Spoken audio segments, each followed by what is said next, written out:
Je, unahitaji taarifa kamili na uchambuzi wa ndani zaidi? Jiunge sasa katika grupu letu la WhatsApp kwa malipo nafuu kabisa. Utapata uchambuzi wa kila siku, mchana na jioni, update za dunia kwa haraka zaidi, fursa ya kumuuliza maswali Rahby papo hapo na kupata majibu ya haraka zaidi kutoka kwake. Usikose nafasi hii adhimu. Jiunge sasa na uwe mbele ya taarifa kuliko wengine. Tupigie kwa simu namba 0654467177 au tuandikie ujumbe ni unge na Rahby. Tutakuunga moja kwa moja. Iran launches 30 missile at Israel since Sunday night.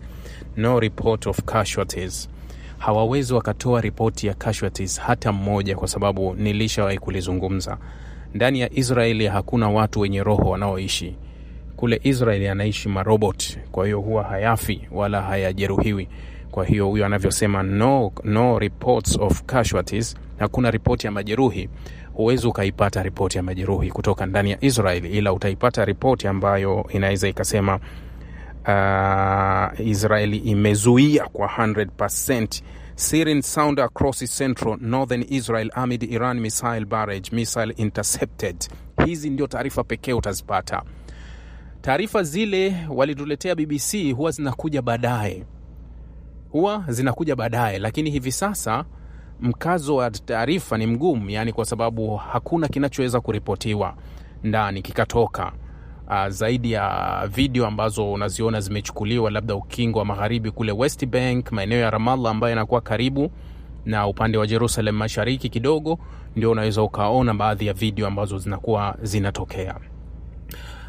Jamani, ni ndani ya saa 72, naweza nikasema katika muda wa siku 3 takriban toka nilipotoa indhari yangu, na yametimia niliyoyasema. Narudia kusema mimi sio mtabiri, ila nafanya uchambuzi kwa kutumia tu akili yangu na ufuatiliaji wangu wa matukio yanayoendelea. Yani huwa ninafuatilia matukio yanayoendelea, halafu ndio nakuletea uchambuzi. Nilishawahi kuambia wewe unaweza kuyaona haya yote ninayoyaona bila kusema kuwa unatabiri. Unaweza kuyaona pale tu ukitoa hisia. Yani ondoa hisia zako zote. Hata kama unampenda fulani au unaipenda nchi fulani, wewe ondoa hisia, halafu nenda kwenye reality. Kapigwa kibao, sema kapigwa kibao. Kapigwa kofi, kapigwa ngumi. Halafu anza kuyatazama mambo kwa jicho lile unaloliona. Utaanza kuona vitu vyote kwa uwazi.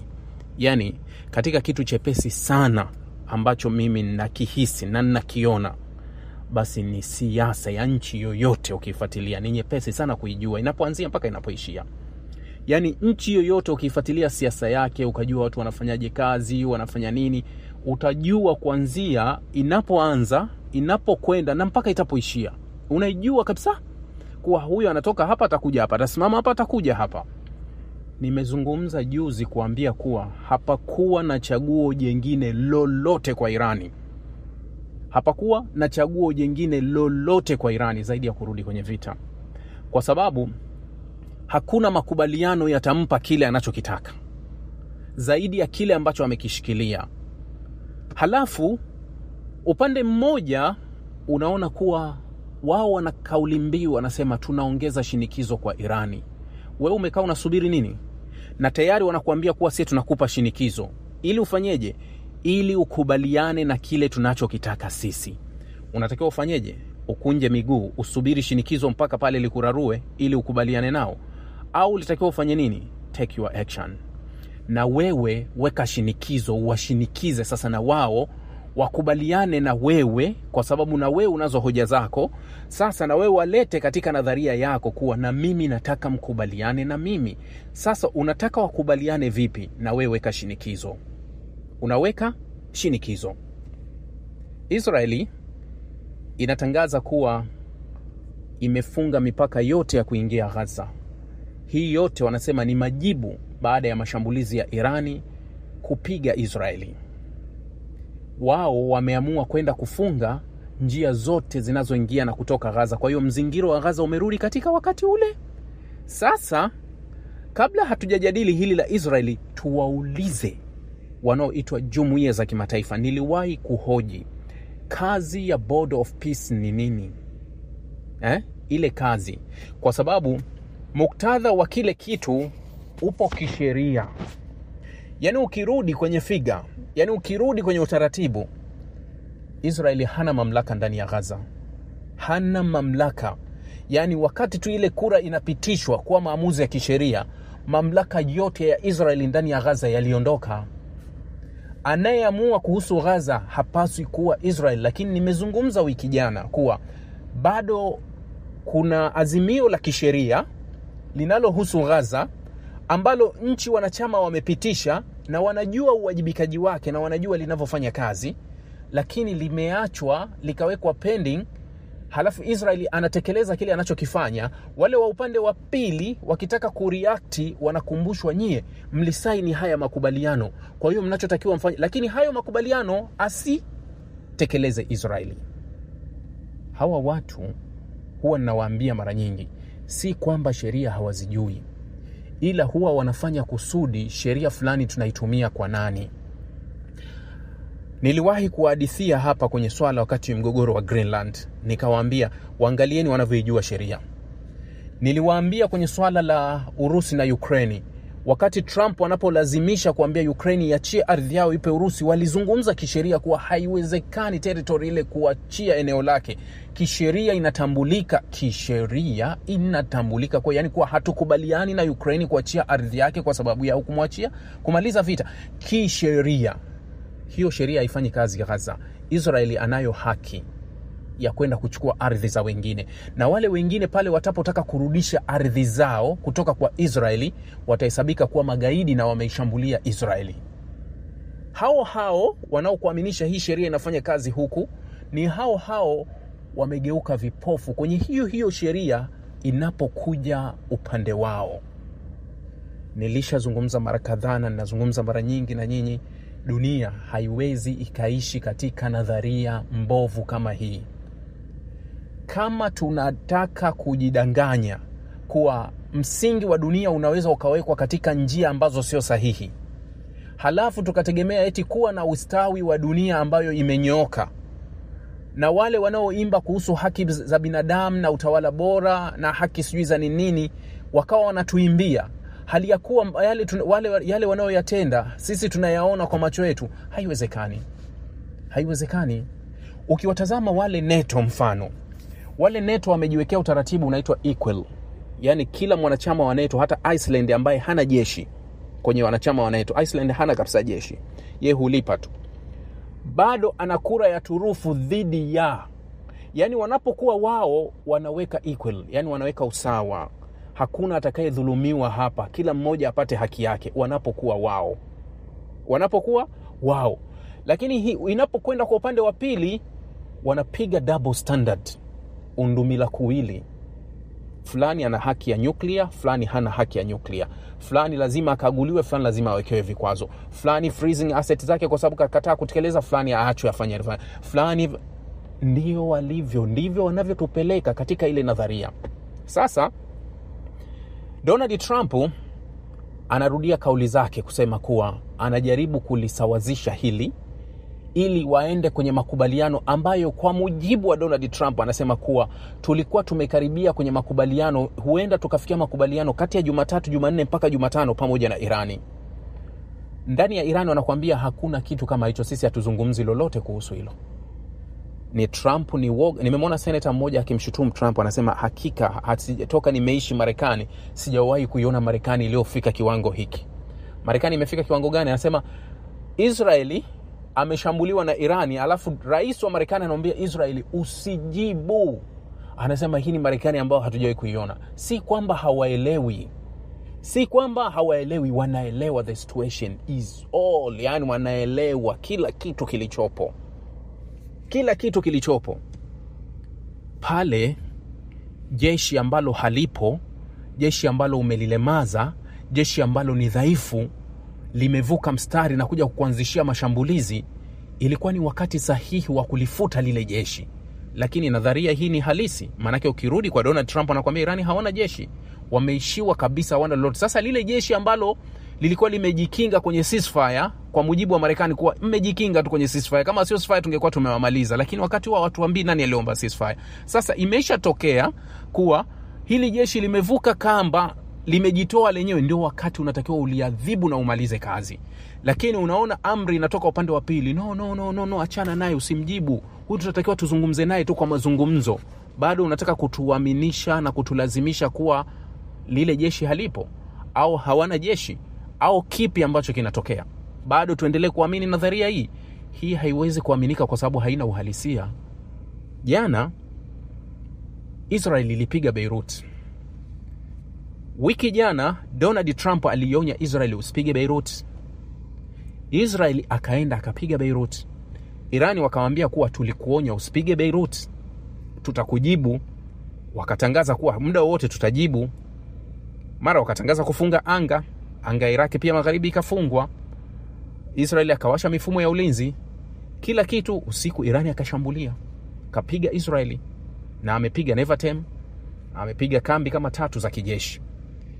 Trump usiku akawa akiongea na vyombo vya habari, kwa sababu sisi wafuata news mpaka usiku tulikuwa tukiyafuatilia hayo mambo. Kwa hiyo Donald Trump akawa akazungumza na Fox, akazungumza na Financial Times. Alivyozungumza akasema kuwa nitampigia haraka simu Netanyahu kuwa asijibu hiki kitu. Pale akasema kuwa basi bana, Irani si mmeishapiga, kama mmeishapiga mmeridhika, basi njoni kwenye meza tumalize mazungumzo. Akasema hayo bwana Donald Trump, na akasisitiza kuwa Israeli hawatojibu hilo. Alfajiri Israeli wamejibu. Ni kama hawajamsikiliza Donald Trump au hawajataka kufuata Donald Trump alichokifanya, au tunaweza kusema ushawishi wa Donald Trump umepotea, au Donald Trump hawezi tena kuamrisha Israeli, au Netanyahu kafunga masikio kwa Donald Trump, au wameamua liwalo na liwe, au nini. Hebu chukua au nini kimetokea sasa. Yale mashambulizi yakapiga Teherani alfajiri. Teherani muda wa saa 3 asubuhi saa za Afrika Mashariki, ile lock time, wakarudi tena kupiga Central Israeli, wakapiga Haifa, yakaendelea. Kwa hiyo kuna ile hali ambayo ya kuvuka mstari, na msemaji wa Wizara ya Mambo ya Nje Ismail Baqai amezungumza na vyombo vya habari katika utaratibu wake wa kila siku wa kuzungumza na vyombo vya habari. Akawa anasema kuwa kama kuna watu wanaamini huu ni mpango wa Israeli, basi we huelewi kuwa huu ni uratibu ambao umeratibiwa vyema kabisa na Marekani, halafu Marekani anajiweka pembeni kutaka kuaminisha kuwa hakuna utaratibu. Anasema kuanzia mashambulizi yaliyopiga Beirut yalikuwa na uratibu wa Marekani. Israeli huwa hawezi kufanya misheni za nje bila kupata baraka za Marekani. Mimi nakubaliana naye kuwa hizi zote ni hesabu za Marekani, na Marekani ameshiriki vyema kabisa kwenye hili swala. Vyema kabisa. Sasa kwa Irani nadhani kuna ile nadharia, unajua watu wanakufa kwenye vita, watu wanakufa, lakini hebu fuatilia wakati makombora yanatoka Teherani. Hebu angalia zile video zilikuwa zinatoka ndani ya Teherani. Wale watu wanaotakiwa kuihofia hii vita ni sisi tulio nje, walio ndani. Unaona watu ndani ya Teherani wanashangilia.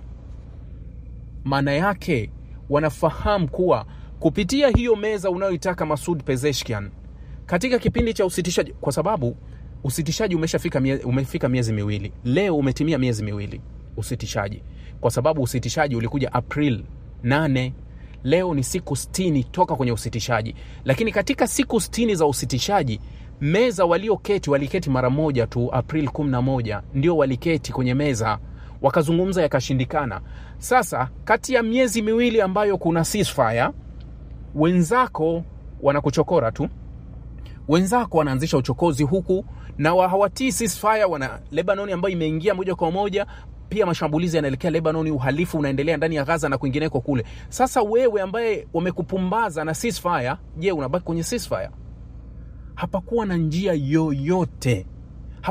yoyote. Ilibidi Irani wafanye hii action ili waweze kuleta, ni viwili tu, tunakulazimisha ukae mezani ili uzungumze sahihi, au tukushinde tu uamue kutoka, au usalimu amri baada ya. Lakini kwa pale ilipokuwa, ilikuwa kama wameshikilia. Lakini jambo moja ambalo liko wazi kabisa, hii ndio alichokuwa anakitafuta Netanyahu. Nadhani niliwaambia vyema kabisa hili swala, yani nyinyi humu mnalielewa vizuri, Kwa nini Netanyahu alikuwa arudi hapa? Kwa nini Netanyahu alikuwa aingie hapa? Nilishawaambia Netanyahu ataingia hapa kwa sababu kuna hiki na hiki na hiki. Hii ndio fursa aliyokuwa akitafuta. Yani hii ni fursa ambayo alikuwa yeye akitafuta. Niliona kuna gazeti gani sijui la Israel liliandika hii taarifa. Inasema hivi: as Israel tip back the war with Iran, Netanyahu gets his wish. Yes, kile alichokuwa anakitaka anakipata kupitia hapa. Sasa hiki anachokitafuta anakipata kupitia hapa, ni kinaenda kumuumiza ni Trump. Kinaenda kumuumiza ni Donald Trump, kwa sababu ndani, yani baada tu ya mashambulizi ya pande mbili, 3% ya mafuta yakapanda bei. Na hiki kinachoendelea kwa sababu baada ya majibizo ya Irani wamesema kuwa sasa tutatanua mashambulizi yetu yaende mbali, kwa sababu leo wamepiga Saudia, wamepiga Israeli. Hawajazigusa baadhi ya nchi kadhaa, lakini kama kutaendelea, yani hii hali inayoendelea ambayo inaenda kutoka kwenye mstari, yani kwa sababu tayari tupo kwenye njia kutoka kwenye mstari na kurudi kwenye wao kamili, unaweza kusema itaingiza nchi nyingi tayari. Itazingiza nchi nyingi kwenye utaratibu wa vita. Yani hapa Dubai itajiandaa, hapa Qatar itajiandaa, Kuwait, Bahrain ambazo zimekuwa na mfululizo wa mashambulizi hivi karibuni, zote zitaingia moja kwa moja kwenye mgogoro, lakini tunaweza tukashuhudia mgogoro ukienda mbali zaidi. Sasa asubuhi wakati Irani hawajajibu mashambulizi ya Israeli, vyombo vya habari vya Israeli na mifumo ya ulinzi wa anga Israeli ikatangaza kuwa tayari kuna makombora yanavurumushwa kutoka Yemen yanaelekea Israeli. Kwa hiyo Yemen wakarusha makombora. Lakini si tu kurusha makombora, Yahya Sari ambaye yeye anakuwa ni msemaji wa jeshi la Yemen akatangaza kuanzia sasa wameanzisha operation maalum ya kuzuia maslahi yote ya Israeli yanayopita Red Sea. Tayari Red Sea imeingia kwenye mgogoro kuwa, yani maslahi, meli yoyote inayohusiana na Israeli na inaelekea Israeli yenyewe husiana na Israeli, basi haiwezi tena kuvuka Bab el Mandeb kule Yemen. Hiki ndio kilichokuwa kinafuata baada ya hapo. Kuna kauli halisi kabisa ya Waswahili, wanasema kuwa kadri unavyocheka na mbwa ndio utaingia naye msikitini. Tafsiri ni kuwa mbwa kwa mafundisho ya dini ya Kiislamu anakuwa na najisi fulani ambayo kuwa huwezi kuingia, yani najisi, yani ile najisi yake, yani kuwa yani ana uchafu fulani ambao haruhusi kuingia nao msikitini. Kwa hiyo nadharia inapokuambia kuwa kadri unavyocheka na mbwa utaingia naye msikitini, yani vile unavyomchekea na utaingia naye msikitini, yani utaingia naye sehemu ambayo hairuhusi kuingia naye, ndio maana yake. Sasa Trump anavyocheka na Netanyahu ndivyo Netanyahu atavyomuangamiza Trump. Sitaki kurudia hili kwa sababu nilishatoa somo nyuma sana wakati wa Joe Biden. Kilichomtokea Kamala Harris niliwahi kuambia, ilikuwa ni mchezo wa kucheka na mbwa ambao ulienda kumuangamiza. Ndio ulienda kuangamiza kwa sababu maamuzi dhidi ya Gaza ndio yalitoa matokeo ya jibu la uchaguzi wa Marekani. Kwa sababu utaona Trump yeye alijificha katika uchaguzi wote, katika lugha moja alikuwa anaimba kuwa mimi ni rais wa amani, sitoanzisha vita yoyote na nitahakikisha hizi vita zilizopo na zimaliza. Ndipo akaenda kwa Waarabu kule Michigan, akaenda wapi sijui, wakamchagua, wakampigia kura miji yenye Waislamu wengi, wakamfanyia hadi kampeni kuwa huyu mtu hataki vurugu, anataka amani. Ndio kilichomfanya. Sasa Kamala alidondoka kwa sababu hiyo. Sasa hii kuendelea kumchekea Netanyahu, kwa sababu Demokrati walimchekea Netanyahu akaondoka na vichwa vyao. Tunakwenda dakika za lala salama. Uamuzi wowote wa Trump kumcontrol Netanyahu utaashiria kumwangusha rasmi. Kumwangusha rasmi nani? Netanyahu. Unapojaribu kupima kwa akili ya uwezo wa kisiasa wa kufanya maamuzi, akili ya Netanyahu ni nyingi na ni kubwa, inafanya kazi kuzidi ya Donald Trump. Hilo liko wazi. Na hii nimekuwa nikiwaeleza mara kadhaa kuwa Marekani imekuwa na shida ya viongozi sana. Marekani imekuwa na shida ya viongozi ambao Netanyahu amekuwa akiwazidi sana akili wanapokuja madarakani, kwa sababu wamepita wengi akiwa yeye madarakani. Yeye yupo madarakani. Sasa yeye amekuwa na akili kuwazidi. viongozi, niliwaambia ni Barack Obama peke yake ndio aliwahi kumzidi akili Netanyahu. Ndio maana alifika hadi kwenye makubaliano ya JCPOA, kwa sababu hakupokea maoni wala maagizo kutoka Tel Aviv. Alikuwa akifanya kazi kwa nafasi yake. Alikuwa hasikilizi miruzi wala hasikilizi kelele. Alikuwa ameamua tu nitafanya kazi kwa kile ninachokitaka mimi. Ndivyo alivyofanya. Kwa hiyo hawa wengine wote hakuna ambaye amekuja juu ya Netanyahu. Sasa ukimchukua Donald Trump uwezo wake wa kungamua mambo, ukimchukua Donald Trump uwezo wake wa kutatua vitu, uwezo wa kuona, Netanyahu kamzidi Trump mbali. Sasa anaenda kumpeleka kwenye shimo lile ambayo aliangamiza Demokrati na Joe Biden na Kamala. Na yeye anampeleka kwenye shimo lile, labda itokee Trump aamke. Na hata kama Trump akiamka, kuna watu waliomzunguka Trump hawawezi, yani ni vigumu sana kujinasua kwenye hili. Kwa hiyo hivi sasa ni kama vile kumerejea kwa vita. Lakini ukisikiliza kile nilikizungumza kule YouTube mwishoni, nilisema hivi, ni wakati ambapo iachwe vita ifanye kazi. Lakini nikasema nadharia hii, kama Marekani angekuwa anaongea ukweli bila unafiki, angejiweka pembeni angalau siku 10. Yani haya mashambulizi yameanza ya pande mbili, Marekani alipaswa ajiweke pembeni angalau kwa siku 10. Baada ya siku 10 ambazo yeye atajiweka pembeni kwa 100%, ni kitu ambacho hakiwezekani, ajiweke pembeni, yalikuwa yanamaliza kabisa vita. Yani vita ingekwisha kabisa ndani ya siku 10. Muache Irani na Israeli watunishiane, yani watandikane. Halafu tuone nani ni nani kwa wakati gani. Vita inakwisha. Inakwisha kabisa. Lakini kwa sababu Marekani hawezi, na yeye kwa sababu Israeli anafahamu kuwa Marekani kajianika hapa kwetu, manake amejaza mali zake hapa ambazo ziko hatarini kushambuliwa. Ben Gurion yote imejaa silaha, mamdege, kila kitu. Kwa vyovyote vile Marekani ataliingilia hili. Japo kwa sasa hivi unaona kama kuna mtifuano wa maoni na mawazo kati ya Donald Trump na Netanyahu, kuonekana kama wako tofauti sana, lakini ukweli kuwa Marekani anaratibu na yuko nyuma yani ya haya yote Marekani yuko nyuma yake. Ila juu Donald Trump anajaribu kubalance hadithi.